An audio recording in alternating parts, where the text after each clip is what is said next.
maka malaikat maut turun ke sini. Makanya ketika sakaratul maut sudah datang, maka yang baca Quran hentikan. Kenapa? Oh, memang gitu ya. Jangan semakin kenceng. Ayo Pak, insya Allah Pak, gitu. Al-Baqarah Pak, Al-Baqarah Pak. Al-Kahfi, Al-Kahfi. Enggak lah. Yang baca Quran berhenti dulu. Kemudian digantikan dengan kita mentalkin. Antum agak ke sana dikit. Masya Allah ya. Orang yang meninggalnya kooperatif ini.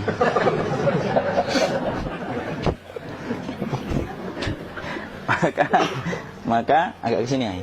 Maka disunahkan kita untuk mentalkinnya. Nanti ketika mentalkin jangan terlalu sering, jangan terlalu membebani. Jangan terlalu sering itu la ilaha illallah, la ilaha illallah. Tidak gitulah. Berat nanti dia ngerasakan. Di situ Imam Qurtubi juga menyampaikan, jangan terlalu sering karena itu memberatkan dadanya. Jadi ketika mentalkin saya sampaikan, boleh diganti atau enggak Ustaz? Enggak lah, talkin itu ibadah. Ibadah itu tauqifiyah. Tauqifiyah itu enggak usah diganti. Karena Rasulullah mengatakan lakinu ala mautakum la ilaha illallah. Talkin orang yang meninggal di antara kalian dengan la ilaha illallah. Enggak usah diganti Allah Ustaz yang lebih singkat, lebih pendek. Enggak usah. Subhanallah Ustaz, enggak usah. Kenapa? Karena talqin sudah ditetapkan ucapannya oleh Nabi, begitulah kita mencontohnya. Jadi tidak usah diganti. Cara mentalqin, jadi kalau keadaan sudah tenang, tolong kalau sudah sakaratul maut jangan ditinggalkan. Karena sesungguhnya pertempuran setan itu pada detik-detik kematian semacam ini. Dan betul-betul berusaha untuk menjadikan dia murtad.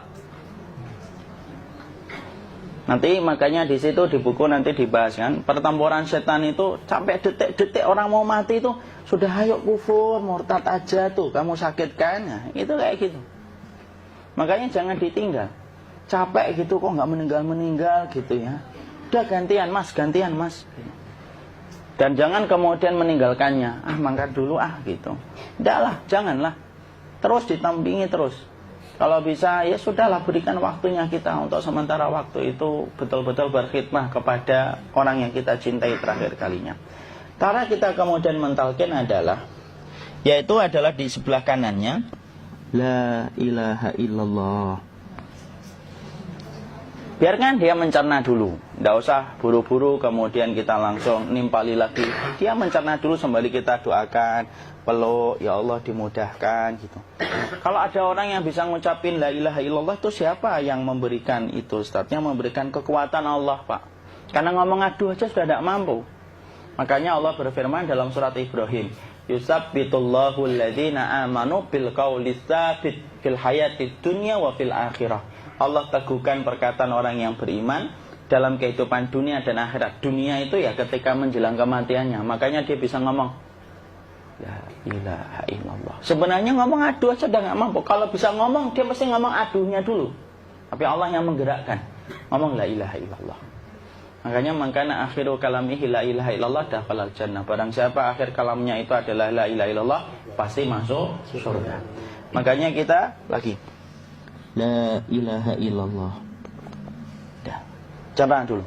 Enggak usah minta diburu-buru ya. Enggak usah gini. Ayo la ilaha illallah. Ayo.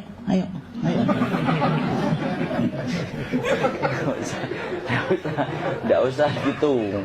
Ya, biarkan dia pelan-pelan gitu. Ayo tapak, ya Allah capek saya Pak. Enggak usah gitu. Ya ucapkan la ilaha illallah. Kemudian dia mencerna. Lalu kalau dia sudah mengatakan, untuk mengatakan la ilaha illallah. Nah, kalau sudah mengatakan la ilaha illallah, berarti sudah. Tidak usah ditalkin lagi, tidak usah. Belum meninggal juga Ustaz? Tidak apa-apa, biarin aja. Dia di situ aja. Kecuali dia ngomong lagi dan gak usah diajak ngomong alhamdulillah ya Pak, ya Allah gitu. Terus dia jawab alhamdulillah. Itu berarti ucapan terakhirnya alhamdulillah. Atau ketika habis ditalkin la ilaha illallah, dia ngelihat air. Nah, itu berarti ucapan terakhirnya air. Talkin lagi. Nggak usah marah. Aduh Pak minta air. Mau minta air nanti aja dikubur gitu loh. Jangan gitu. Biarin aja. Jangan kemudian setelah la ilaha illallah La ilaha illallah. Terus, ayo tutup, awas ya ngomong lagi ya. Nggak usah gitu juga. Maka kemudian setelah la ilaha illallah sudah, nggak usah diajak ngomong gitu. Terus kemudian nggak usah ada anaknya perempuan, ya Allah Pak, sudah bisa ngomong la ilaha illallah, usah gitu. Cukup dalam hati alhamdulillah gitu. Diam kita dengerin gitu. Disitulah nanti biasanya titik dia terakhir. Dia nanti ngeliat di sini Pak, prosesnya itu nanti kaki langsung sebagian jempol dingin dia. Kaki, telapak kakinya langsung kalau kita geningkan dingin kayak kaki yang kena AC langsung. Kemudian dia langsung ningkup gini, dikit dia, mulai kaku dia. Atau kalau enggak, gini dia. Langsung kayak jatuh, kayak kepala nanti yang paling terakhir, kepala itu pasti ada gerakannya Pak, ini meninggal itu. Pasti gitu. Pasti gitu. Karena apa? Sudah tidak ada beban ruh yang menahannya. Ya, cabut ya, set pelan, maka kemudian malaikat itu. Tapi tetap sakit lah, walaupun dikatakan ringan, tetap sakit. Maka kemudian sakit gitu, ngelewatin sini. Jantung kemudian sudah tidak berfungsi. Kemudian ginjal Pak, ngelewatin ginjal tidak berfungsi. Bapak bayangkan kan, kalau yang pernah sakit batu ginjal Pak, sepakat nggak kalau kita batu ginjal itu sakitnya luar biasa Pak? Itu baru titik batu kecil di ginjal. Kita bisa bayangkan tiba-tiba ginjal tidak berfungsi. Sakitnya kayak apa Pak? Tiba-tiba ginjal nggak berfungsi, pankreas naik, kemudian tek jantung. Jantung ini dia masih hidup dia, di sininya masih hidup walaupun jantungnya sudah berhenti. Naik. Kemudian mata, dia ngelewatin mata. Organ tubuh yang paling setia sama ruh itu mata. Maka kemudian mata dia ngelihat dia, ngelihat keluarnya, naik dia. Ya dilihat ini sama dia. Makanya Rasulullah mengatakan innar ruha idza qubida tabi'ahul basar. Ruh itu kalau dicabut, mata itu ngikutin kemana perjalanan ruh itu. Makanya ada yang meninggalnya gini. Ya itu bukan tanda su'ul khatimah. Itu tanda fitrahnya mata ngikutin ruh. Atau kemudian bukanya sedikit. Ada yang kayak senyum Pak.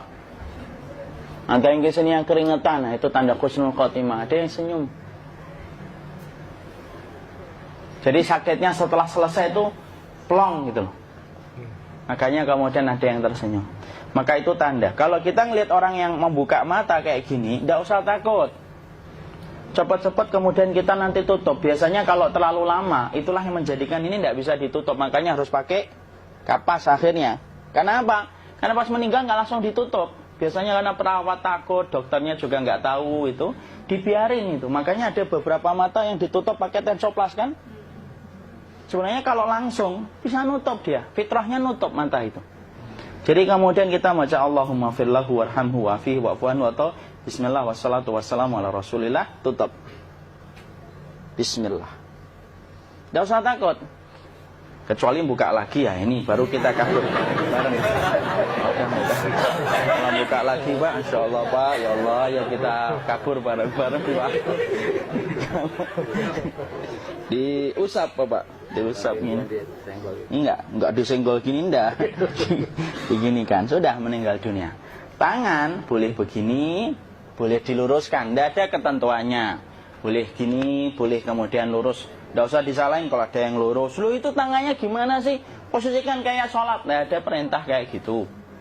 Jadi kemudian dikondisikan saja. Terus maka kemudian dipijit-pijit, akiknya dikeluarin. Kemudian jamnya dilepas, gigi palsunya dilepas kalau ada. Ya. Kemudian apa setelah itu? Coba buku.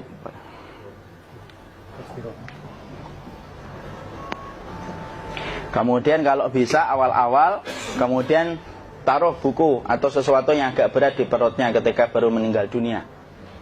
Kenapa kemudian ditaruh kayak gini? Bukan apa-apa, supaya membantu sisa-sisa pencernaan dia untuk keluar. Nanti Pak, biasanya kalau kita taruh agak yang berat gini atau kemudian kita gini-gini kan, ini udah makan belum Maki? Udah makan belum makan kok udah gede ya? Maka pencet-pencet kayak gini biasanya nanti ketika dimandikan, nah pas dimandikan diginikan saja. Nah ini dia sudah keluar di belakang, dia gini. Terus nanti keluar dia. Nah ini keluar langsung di belakangnya. Dan memperlakukan orang kalau sudah meninggal dunia itu yang lembut gitu. Kenapa? Inna kasra admil mayyiti kakasri admil hayyi. Mematahkan tulangnya ketika orang sudah meninggal dunia itu lebih dia rasakan sakit ketika mati daripada ketika masih hidup.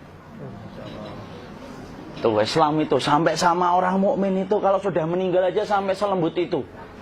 Kok hidup kasar itu kebangetan dia jadi orang itu. Mau sampai orang mati itu kemudian disuruh yang lembut, kalau ada aib disuruh nutup, tidak boleh diceritain. Misalkan di belakangnya beliau ini ada tompel, gagah-gagah tompelnya gede gitu, tidak boleh cerita. Masya Allah loh, sampai segitunya sunnah itu ngajarin kita untuk nutup aib. Kalau ada orang belajar sunnah sukanya buka aib, nyari-nyari kesalahan orang, sunnah yang mana dia pelajari itu saya bingung. Makanya kemudian gini, setelah selesai, maka kemudian tutup dengan kain. Maaf ya, Khia. Ya. Nanti kalau nggak kuat napas ngomong ya. Maka ditutup kayak gini, ditempatkan kemudian jangan di tanah, tapi di atas dipan. Karena apa? Syekh Abu Malik Kamal Said Salim dalam Sahih Fikih Sunnah menyampaikan supaya tidak cepat busuk. Dia taruh di atas. Kemudian ditutup pakai kain apa saja, ya, sembari nanti kita mempersiapkan tempat mandinya, tempat kafannya dan yang lain sebagainya. Maka kemudian kalau ada yang datang boleh dibuka. Kemudian kita mencium ininya apa? Kemudian keningnya. Kemudian kita berdoa, nutup lagi kayak Rasulullah ditutup. Kemudian yang datang terakhir itu salah satunya Abu Bakar. Dibuka kemudian beliau, ya Allah ya Rasulullah, engkau adalah orang yang percaya hidup dan matimu, dan tidak mungkin Allah itu mematikan engkau 2 kali ya Rasulullah. Maka kemudian ditutup kembali. Saat itu para sahabat dalam keadaan mendung semuanya. Maka disitulah kita lakukan kayak gini. Ditutup gini Ustaz ya. Kasihan tidak bisa nafas, insya Allah tidak butuh nafas lagi. Jadi kemudian kita semacam ini kita persiapkan apa yang bisa kita lakukan. Nah itulah proses kematian dari sakit sakaratul maut sampai kematian.